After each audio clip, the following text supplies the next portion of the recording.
Walk down any grocery aisle, and every product you see is occupying highly contested real estate. Before a single box takes its place on a shelf, the brand behind it has to buy that physical space. These upfront lump sum payments are known as slotting fees. Manufacturers pay them directly to retailers, simply for the authorization to stock their product. Retailers justify these fees as a risk-sharing mechanism. Every new item introduced into a store's inventory system carries an upfront operational cost, and stocking an unproven product is a financial gamble. The fee ensures the manufacturer covers that initial overhead. Standard economic theory assumes that profit-maximizing retailers use these fees to extract the maximum possible surplus from their suppliers. But game-theoretic modeling reveals a scenario where that logic fails.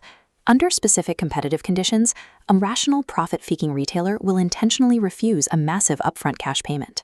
Retailers treat the slotting fee as a strategic throttle, using it to actively manipulate the intensity of wholesale price competition within the category.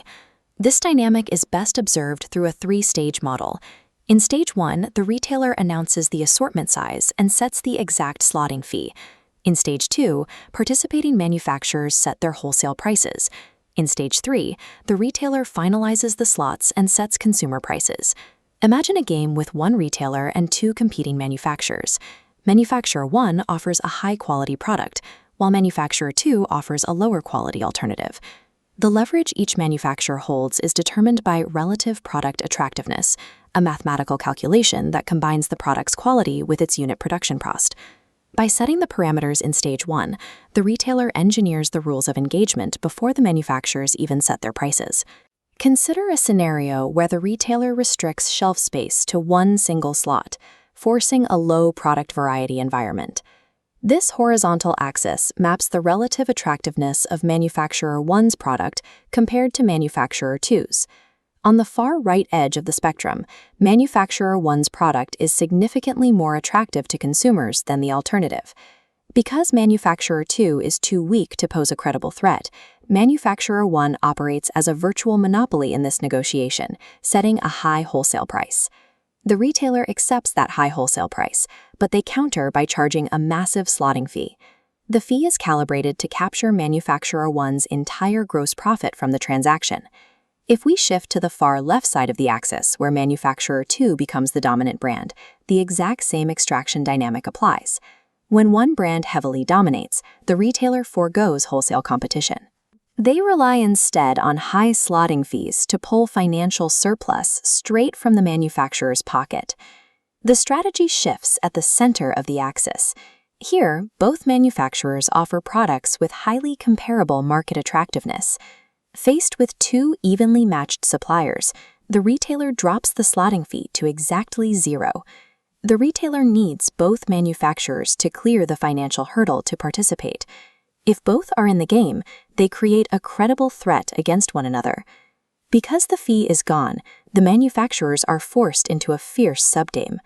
To win that single shelf slot, they must aggressively slash their wholesale prices.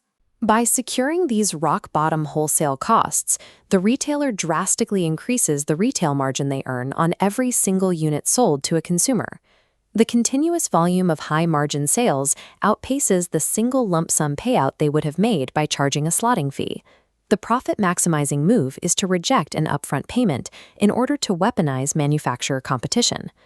We can now add the final layer of complexity, the decision to expand the assortment from one slot to two. This decision depends on K, the fixed operational cost of carrying additional product variety on a physical retail shelf. By mapping relative product attractiveness against this operational cost, we reveal the complete retail strategy matrix. The first state is category expansion. When operational costs are low and products are comparable, the retailer opens two slots, calibrating fees to match the weaker manufacturer's gross profit. The second state is rent extraction. Here, the product variety stays the same, but the fee is used to shift financial surplus from the manufacturer to the retailer's ledger.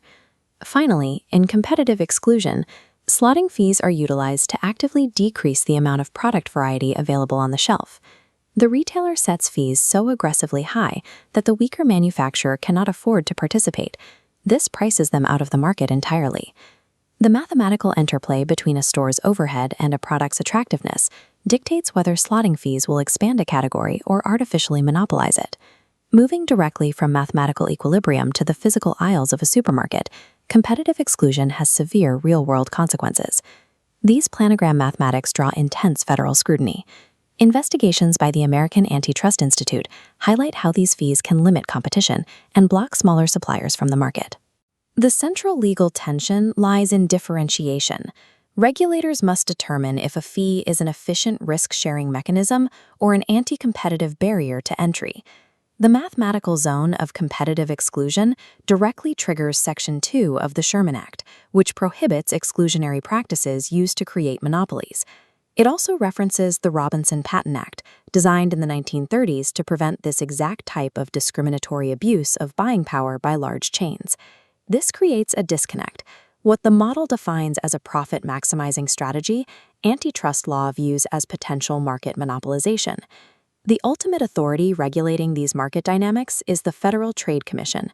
They monitor the gatekeeper phenomenon, where dominant retail chains use slotting fees to raise their rivals' costs to unviable levels. Proving anti-competitive intent is notoriously difficult.